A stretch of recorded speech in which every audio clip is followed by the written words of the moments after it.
No bail. No bail. He's detained. We're appealing it. Oh, I'm sorry. We're appealing the decision to hold him without bail. You got knocked the out, man!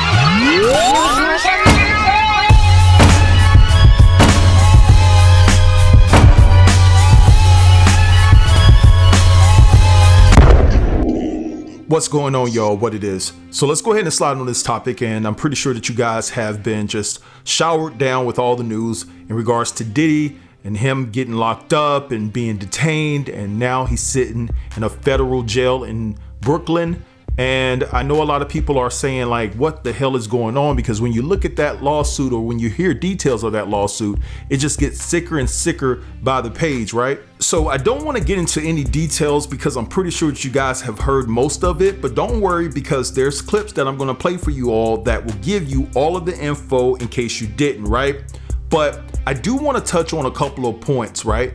So I was sitting on a call, right? I was sitting on a call with a few lawyers and things of that nature. Thank God for the connections that I've been able to make here in the past couple of days. And a lot of big time names were thrown around throughout the conversation, from Oprah to Ellen, all right, Jay-Z, Beyonce, Clive Davis, Corey Gamble, Kris Jenner, and so forth and so on, that may have ties and connections to Diddy. It was said in the midst of the conversation that some of your favorite celebs are on these videotapes that Diddy filmed when he threw parties at his house. Now, I'm not saying that everybody was caught in a compromising position. I'm not saying that Beyonce was messing with this person or Jay-Z was messing with that person.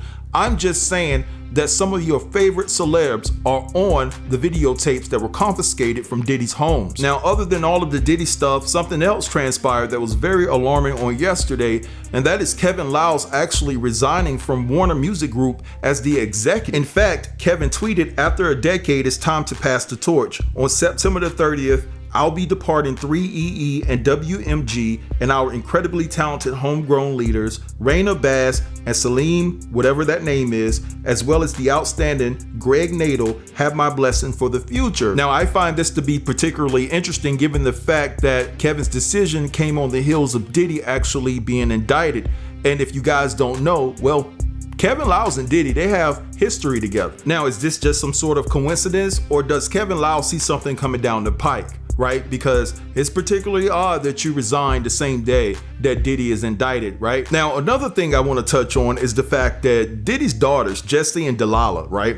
They're back in Los Angeles, and they're being watched over by Kim Porter's best friend. Now, I've never heard of her before in my life, but the reports are stating that the twin daughters are under the care of Layla. All right, this is Kim Porter's best friend. Now, I've never seen a picture of them together until now. It's just very odd to me that the twins are not with Kimora. That really rings a bell to me in regards to what the hell is going on here. Now, I'm not saying that Kim Porter didn't have other friends other than Kimora, but I would think that, just like everybody else thought that was in the chat last night, because we was having this conversation, a very thorough conversation I might add about this, you know, why aren't the twins with Kimora? And I'm not trying to insinuate anything, but it's just very, very odd. And I'm paying close attention to that as well. Now, there's one thing that I briefly want to touch on before I leave you guys with these very informative clips. I encourage you guys to try to stick through and watch them all, because there's two lawyers that are talking about this situation in its entirety. And I believe that one of the lawyers was in the courtroom yesterday when all of this transpired with Diddy. And one thing that is mentioned, and you'll see this later, is the fact that Diddy's defense is trying to say that the reason why the situation transpired at the Intercontinental Hotel in Los Angeles, where we all saw that dreadful video of Diddy putting paws on Cassie, well, his defense team is trying to say that it all stems from the fact that Cassie put paws on Diddy first inside the hotel room. Now, from what I gather from it, they both were accusing each other of cheating on one another. Cassie saw something in Diddy's phone that she didn't like, and basically she took the phone and swung on Diddy with it, right? But to me, it's just laughable that they're trying to make an excuse for his actions when we know that there's no excuse for his actions. His actions were deplorable on so many levels. But Diddy is making the argument that Cassie been cheating on him with Alex Fine, which is her current husband.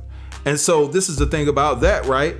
What do you want her to do? She was trying to find a safe haven. He created it for her, and she fell in another man's arms. It is what it is, right? And quite frankly, you got beat at your own game. You hired that man as Cassie's personal trainer, and he trained her all right. But anyway, guys, let me go ahead and leave you guys with these clips. Don't forget to like the video, share this video, and if you're new here, consider subbing to the channel. I get with you guys later. Peace. Has Sean Carter made a statement on behalf of his friend today? His good friend, Sean Combs, the only man that calls him Sean. He doesn't deserve bail. Not at all. We do need justice for Kim Porter. And we need justice for Wendy Williams too. Please, let's get justice for the living too. To live to see this. You Ellen DeGeneres and her Diddy party VIP card. Not the baby oil. This baby oil is going to be, it's going to be a thing. They're going to be talking about the baby oil. With the baby oil is a 50-50. I guess as the days you got to get two-seat up, you know? They had the fashion to feast on, and now they feasting on Diddy. Hey, South Africa. J-Lo needs to be charged. And there's another living survivor that needs justice too, Natanya Rubin. Shout out to her. This is a huge day for Natanya. She's been screaming for nearly 30 years in the name of Yeshua that this man harmed her and that J-Lo was there. Everybody had GSR except for the man that went to jail, Shine.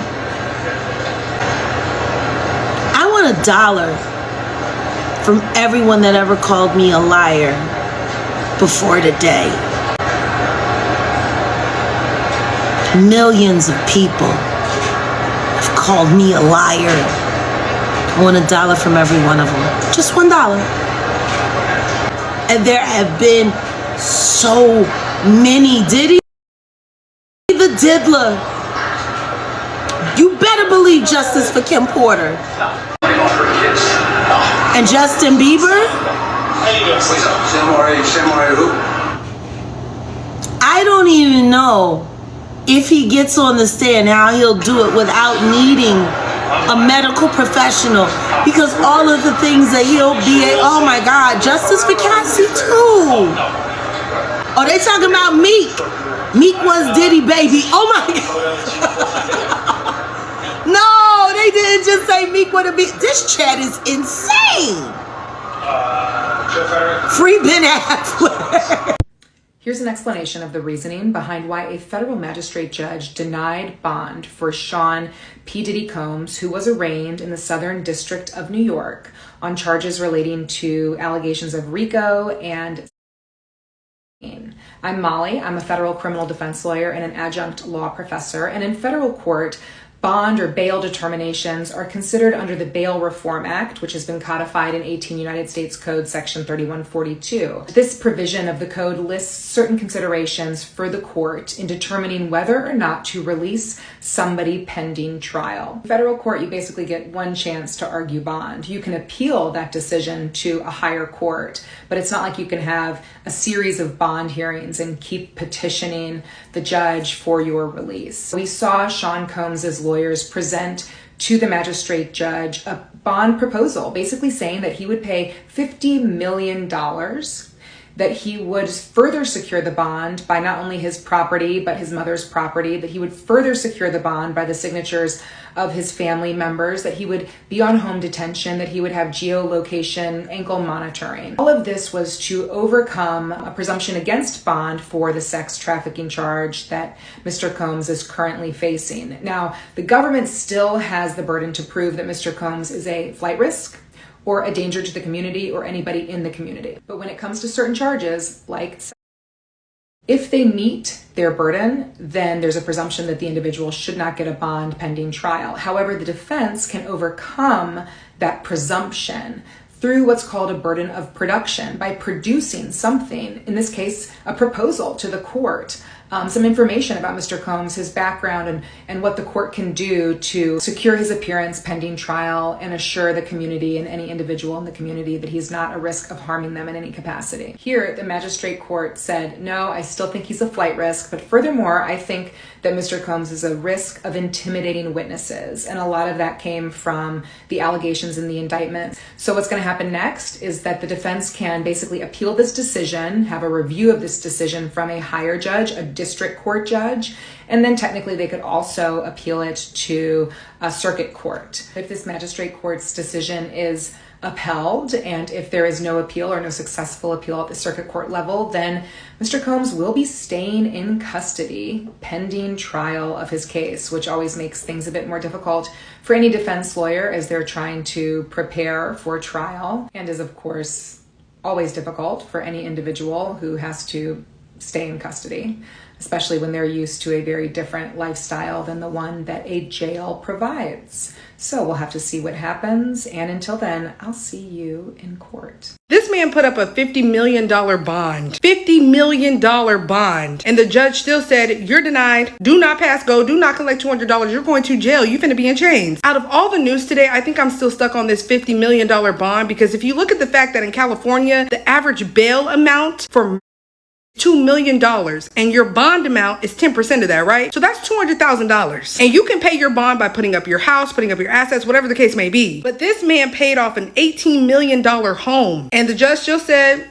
nah, you gonna sit in jail. I've talked about this before, but I'm gonna say it again. I don't care what you have. I don't care what your life looks like. I don't give other people have. I really don't. Because what did you do to get it? How did you end up in the position that you're in? Because the fact of the matter is, if you did something dirty to get where you are, you will have to pay the debt of your transgressions. You will have to pay it in full. It might not be on this side. It might be on the other side. But you will never escape the return on the investment that you made to get where you are. And the return on your investment might be jail. I'm just so shook. Like, you put up a $50 million bond and they said, nah, that ain't gonna work. I just got out of federal court for the Diddy case, and it is not looking good for the media mogul. Today in court, a Manhattan judge denied bail, pointing to the obvious power imbalances that are at play here, saying that it might lead to potential witnesses feeling intimidated. Okay, so at the center of the prosecution's case, as laid out in that 14-page indictment, are these freak-offs that, according to the indictment, were these elaborately produced performances that were arranged, directed, to and recorded by Combs. The indictment also details that ahead of these freak-offs, his staff would set up hotel rooms with extra sheets, baby oil, lubricants. During the raid of his homes, part of the evidence recovered were 1,000 bottles of baby oil and lubricant. Now, according to the indictment, these offs would last days, with Combs and his victims needing IV drips because of the physical exertion and because of the drugs.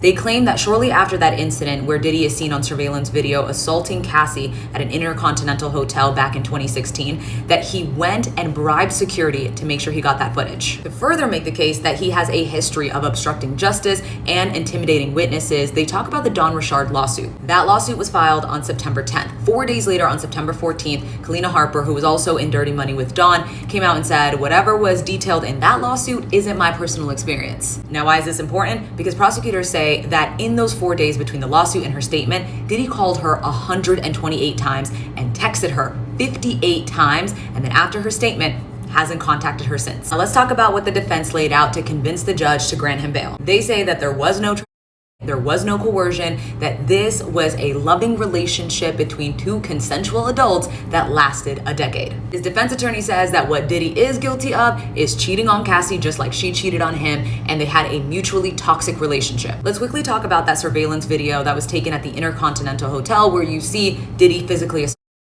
Now, prosecutors say that that happened after a freak-off when Cassie was trying to get away. Defense has a whole different story. They say that Cassie woke Diddy up by hitting him over the head with a phone when she found out that he had other girlfriends he was messing with, and then she started packing up the only clothes that he had into those bags that she's seen carrying and tried to get away, which they say explains why he only ran out of the room with a towel on. They claim that this was a mutually toxic relationship and that Cassie was stepping out on Diddy too, and it only ended after she fell in love with the personal trainer that Diddy got for her. The defense attorney then insinuated that maybe Cassie wasn't happy at home after having 2 kids with the trainer, and that I gotta look at my notes for this one, and that she realized that she had things pretty good with Diddy because she had her lawyer contact his lawyer and said that she was writing a book and that he could buy the rights to that book for $30 million.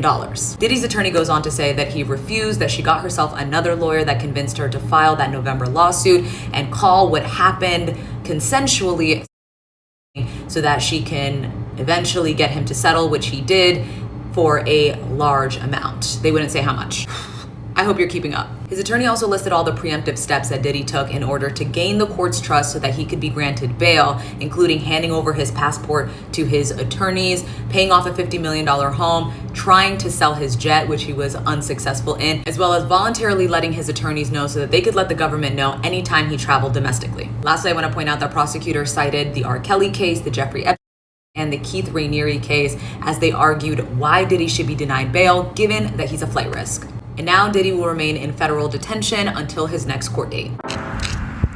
Ellen DeGeneres, Quincy Jones, the alleged Madonna, Africa Bambaataa, Michael Rubin, the new ringleader, Clive Davis, Tutti Frutti Busta Rhymes, Jennifer Hudson, who allegedly had her whole family fame. I mean, she won an Oscar, a Grammy in the first 2 years of her career. But anyway, and then of course you got Jay-Z. Now, what do all these people have in common?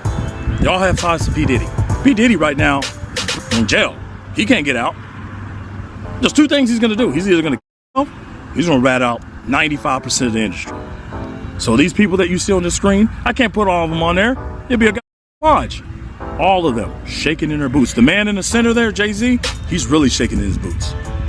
There's going to be more videos coming out. There's going to be more people coming out. Diddy is going to rat all these people out. He's going to try to save himself, and we're going to be here for it. You can book it. During Diddy's freak-off parties, he would have to have people go and clean and assess damages and try to minimize the damage after his freak-off parties in the hotel rooms they used to hold these in. And one of the freak-offs caused $46,000 worth of damage to a New York penthouse hotel room in 2012. I'm sorry. Everything that I've heard about Diddy since all of these stories have come out, it's all been absolutely outrageous. The 1,000 bottles of lube and $46,000 worth of damages. What? Maybe I'm sorry to my husband. Maybe I am too vanilla.